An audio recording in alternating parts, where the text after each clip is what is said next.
મિત્રો નમસ્કાર અને આપનું સ્વાગત અને આજના આપણા મહેમાનનું પણ સ્વાગત.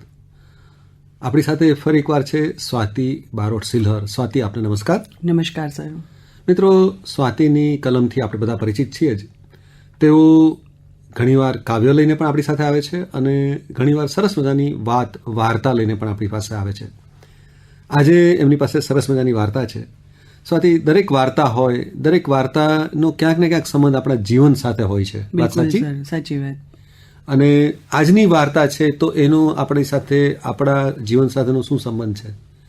સર, આમ જોવા જઈએ તો અત્યારે તો જે પણ ઘરે ઘરે જે વસ્તુ થઈ રહી છે, એની સાથે જ આજની જે મારી રચના છે એનો સીધો સંબંધ છે. જી.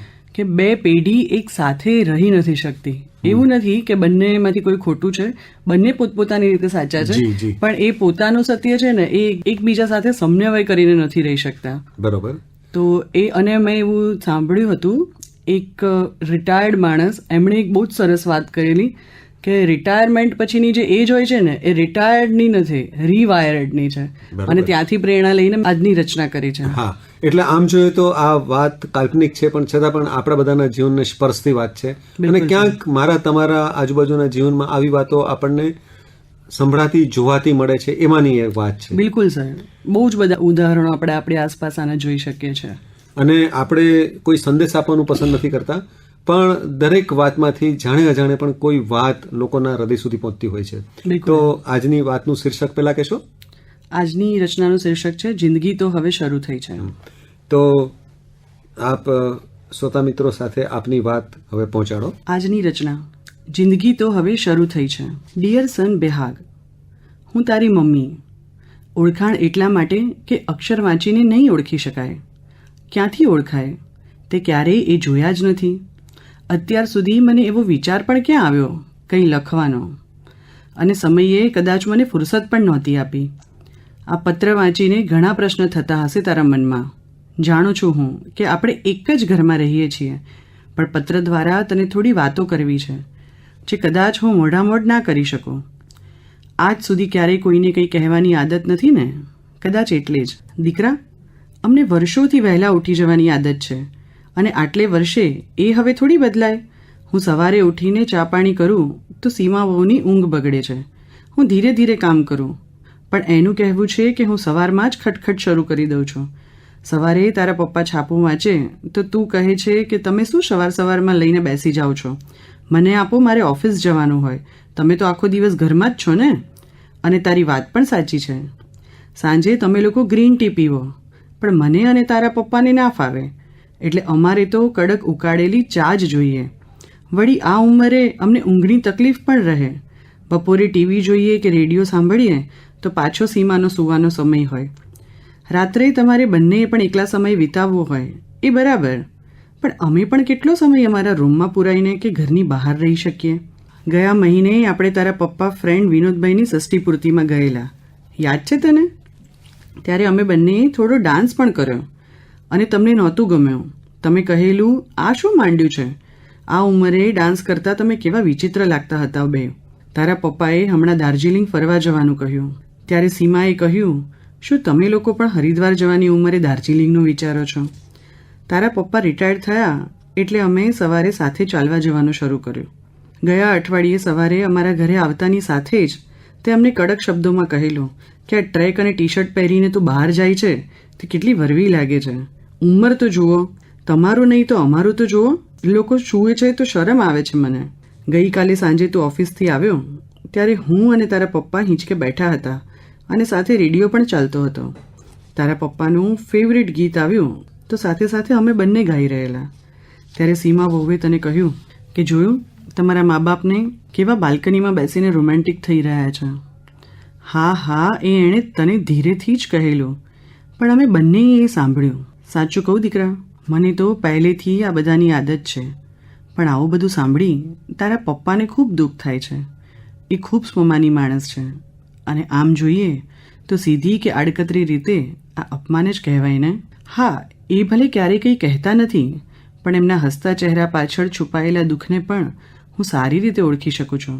તને ખબર છે બેટા, હું લગ્ન કરીને આવી ત્યારે 21 વર્ષની હતી અને તારા પપ્પા 23ના.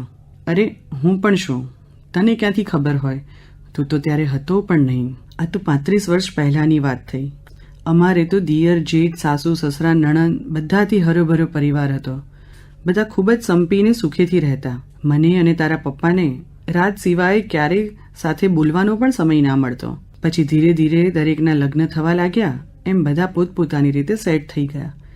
ના, કોઈને કોઈના પ્રત્યે કોઈ વાંધો નહોતો, પણ પછી સભ્યો વધ્યા એમ એક ઘર નાનું પડવા લાગ્યું.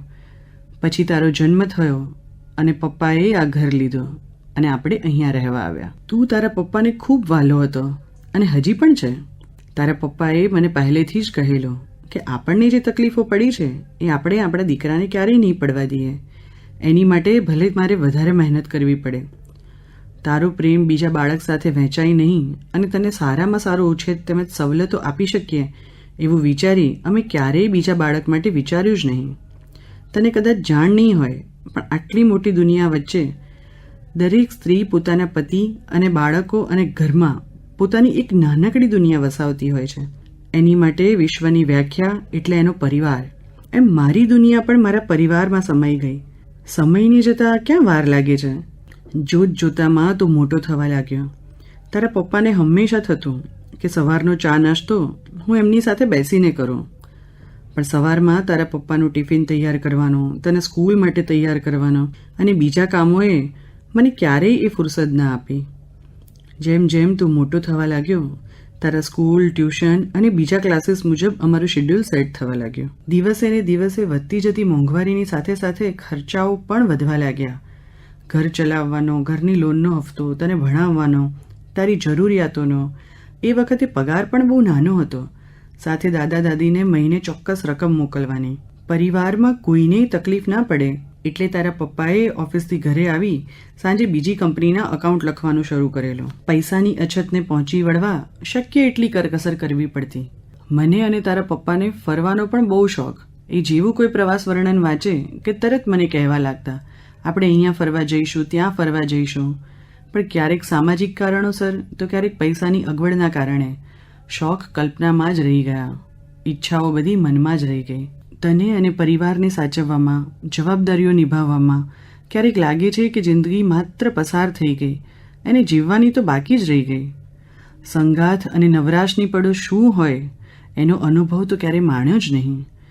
અરે જોજે હા, આ વાતોથી અમે તારા માટે કેટલું કર્યું છે કે તારા પર કોઈ ઉપકાર કર્યો છે એવું તને જણાવવાનો કે તને એવું કંઈ સંભળાવવાનો મારો કોઈ ઈરાદો નથી.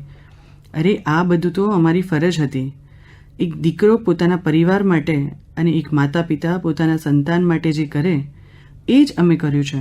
એમાં કોઈ નવી વાત નથી કે ના એની માટે અમે દુઃખી છીએ કે ના અમને એનો કોઈ અફસોસ પણ છે.